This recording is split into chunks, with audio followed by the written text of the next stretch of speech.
है that is बच्चे continuity and differentiability. Continuity and differentiability समझ लो. Very very important topic.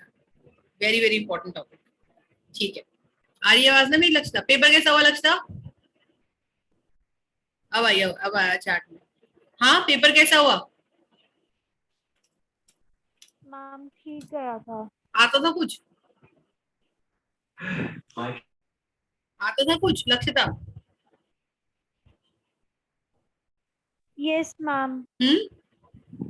और यस कितने मैम. जो पेपर आया उसमें से कितने कितने मार्क्स का पेपर था?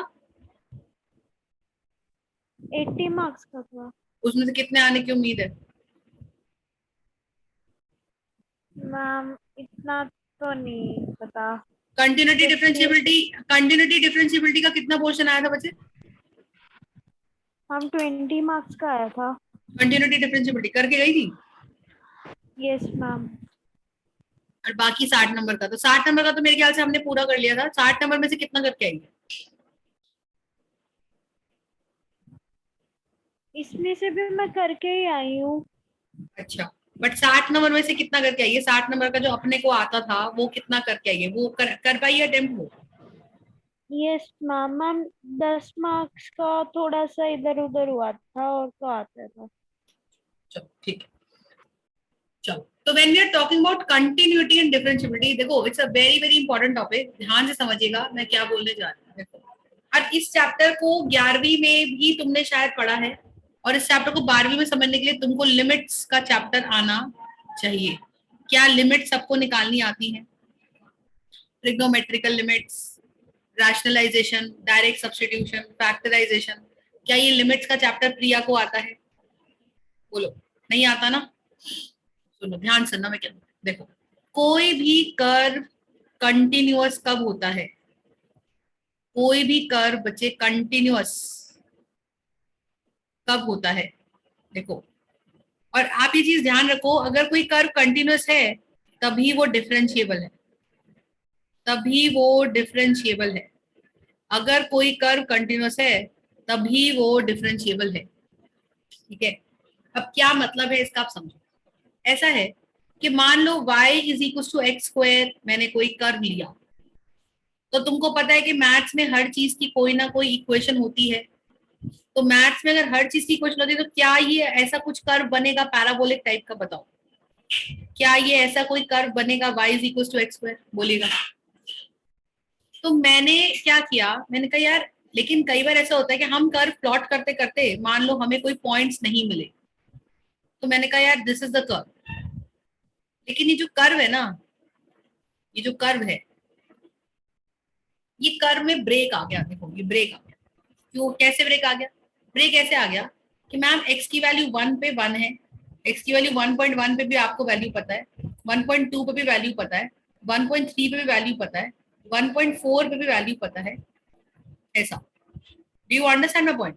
So you basically know all the values, है ना. ये वैल्यू आपको इस पे पता है. क्या मेरी बात समझ आ रही है? बताइए. Do you understand? ये आपको वैल्यूज इस तरह से हैं. क्या ये आपको बात समझ आ रही है या नहीं? बताइए. तो पॉइंट इज कि ये इस तरीके से है. पर आप सोचो कि इस एक्स तक तो अपने को लगातार एक्स के लिए वाई की वैल्यू पता है, पर इस पॉइंट पे एक्स तो पता है, पर ये नहीं पता कि उसके लिए ये वाई है, ये वाई है, ये वाई है, कौन सा वाई. Do you understand? तो बेसिकली एक गिवन कर्व में ब्रेक आ गया. क्या मेरी बात समझ आ रही है? एक गिवन कर्व में ब्रेक आ गया. हाँ या ना? क्या मेरी बात सबको समझ आ रही है? तो बताइए. बोलिए. ठीक है. ये कर्व कंटिन्यूअस कहाँ रहा? ये कर्व हमारा डिसकंटिन्यूअस कर्व हो गया. ये कर्व हमारा डिसकंटिन्यूअस कर्व हो गया. पर मैं ये कहना चाहती हूँ कि यार अगर किसी तरीके से इस कर्व को कंटिन्यूअस बना पाए तो फिर तो बना देते कंटिन्यूअस. तो हमने क्या किया, आप ध्यान से देखो. हमने क्या किया, हमने इस बेसिकली जो डिसकंटिन्यूटी आई हुई थी, ये जो डिसकंटिन्यूटी यहाँ पे आई हुई थी, हमने देखा कि क्या हम इस डिसकंटिन्यूटी को एक सिंगल पॉइंट लगाकर भर सकते हैं? क्या ये सिंगल पॉइंट लगा के क्या मैं इस डिसकंटिन्यूटी को भर पाई? नहीं भर पाई। देखो अभी भी गैप दिख रहा है मेरे को, अभी भी गैप दिख रहा है मेरे को, है ना? तो अगर लेकिन ये डिसकंटिन्यूटी छोटी सी होती, अगर ये डिसकंटिन्यूटी छोटी सी होती, बहुत ही छोटी सी होती, बहुत ही छोटी सी, और फिर मैं इसके अंदर एक पॉइंट लगाती, तो क्या एक पॉइंट लगाती है लगभग लगभग कर्व कंटिन्यूस हो जाता? बताओ, क्या एक पॉइंट लगाते ही लगभग लगभग ये कर्व कंटिन्यूस हो जाता? तो हम ये कहेंगे कि यार ये कर्व वैसे तो ब्रेक वाला है, इसमें ब्रेक है, इस कर्व में ब्रेक था, लेकिन वो ब्रेक इतना कोई बड़ा ब्रेक नहीं है। और अगर आप उस पॉइंट को एक सिंगल पॉइंट से भर पाए तो भाई वो कर्व कंटिन्यूस बनाया जा सकता है। हेंस हम मानेंगे कि वो कर्व कंटिन्यूस है। हेंस हम मानेंगे कि वो कर्व कंटिन्यूस है। क्या मेरी बात समझ पा रहे हैं? हाँ या ना? वरना समझ रहे हो कि नहीं? तो दैट इज अ लॉजिक। समझे? तो बात क्या हुई? बात ये हुई कि हमें क्वेश्चन में दिया जाएगा कि भाई चेक करो कि क्या आपका कर्व, क्या आपका गिवन कर्व इस पॉइंट पे कंटिन्यूअस है। तो क्या मेरे पास ये पर्टिकुलर इस तरह से ये आ गया कर्व? क्या मेरे पास ये कर्व इस तरीके से आ गया? तो आप ये देखो कि इस पॉइंट पे at x equals to some value, at x equals to this value, x equals to 2 4 मान, ये कर्व पे कट आता है। तो हम कह रहे जी मैम हमें ना इसकी x इक्वल्स टू 4 की वैल्यू नहीं पता, लेकिन अगर मैं देखूं कि थोड़ा सा इससे आगे चलते, थोड़ा सा, बहुत ही थोड़ा सा आगे चलते, बहुत थोड़ा सा, बहुत ही थोड़ा सा, can you see this? Can you see this? तो अगर ये कर्व, ये पॉइंट, और थोड़ा सा इससे पीछे चलते हैं, थोड़ा सा इससे पीछे चलते हैं, ये पॉइंट, क्या इन पॉइंटों पे क्या y के लिए x की वैल्यू और y की वैल्यू लगभग लगभग ऑलमोस्ट सेम पॉइंट पे आ रही?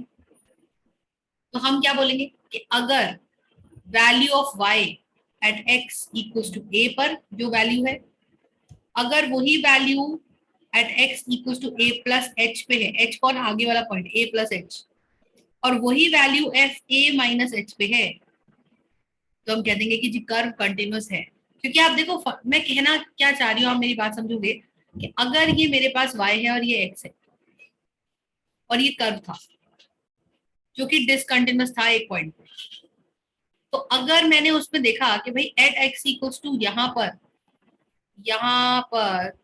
डिसकंटिन्यूटी थी एट एक्स इक्वल्स टू 4 पे, तो 4 की वैल्यू कुछ रही होगी। और फिर आप देखो अगर मैं इससे थोड़ा सा आगे चलती हूँ, थोड़ा सा आगे वाले पॉइंट पे देखती हूँ, तो at x equals to 4 plus h आगे बढ़ गए, तो क्या उसके लिए ये y की वैल्यू रही होगी?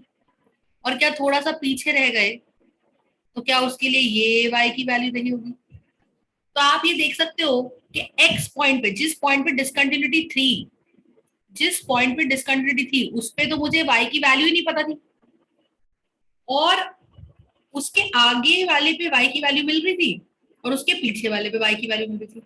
पर आप देखो उसके पीछे वाले पे y की वैल्यू कितनी यहाँ थी और उसके आगे वाले पॉइंट पे, क्योंकि डिसकंटिन्यूटी तो इस पॉइंट पे थी, बीच वाले पे, तो हम तो उसके आगे वाले पॉइंट और हम तो उसके पीछे वाले पॉइंट की बात कर रहे हैं। हाँ या ना? You understanding my point? Everybody बताइए। आप मुझे बताओ, क्या इतनी बड़ी डिसकंटिन्यूटी जिसके जिस पॉइंट पे एक्चुअली डिसकंटिन्यूटी है, उससे आगे और उससे पीछे, उससे आगे और उससे पीछे क्या हो रहा है?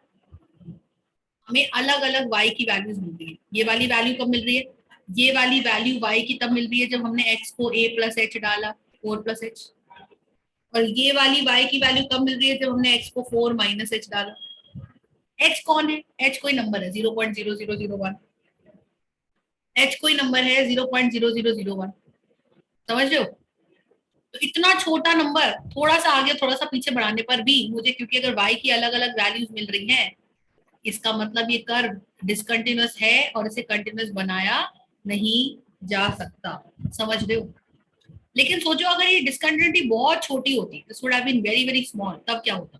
तब ये होता कि मैम ये पॉइंट इतना पास आ जाता, इतना पास आ जाता कि सिनेरियो तब ऐसा लगता, सिनेरियो तब ऐसा लगता, कैसा लगता कि मैम ये देखो, ये हमारा कर्व है,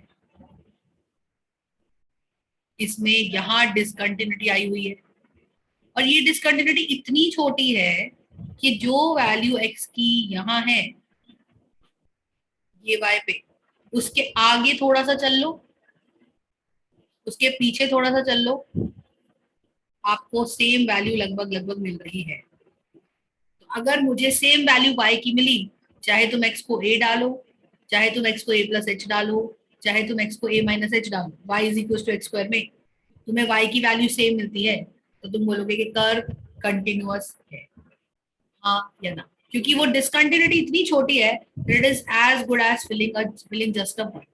समझ आ रही है मेरी बात? लक्षिता तेरे पेपर्स खत्म हो गए क्या बच्चे?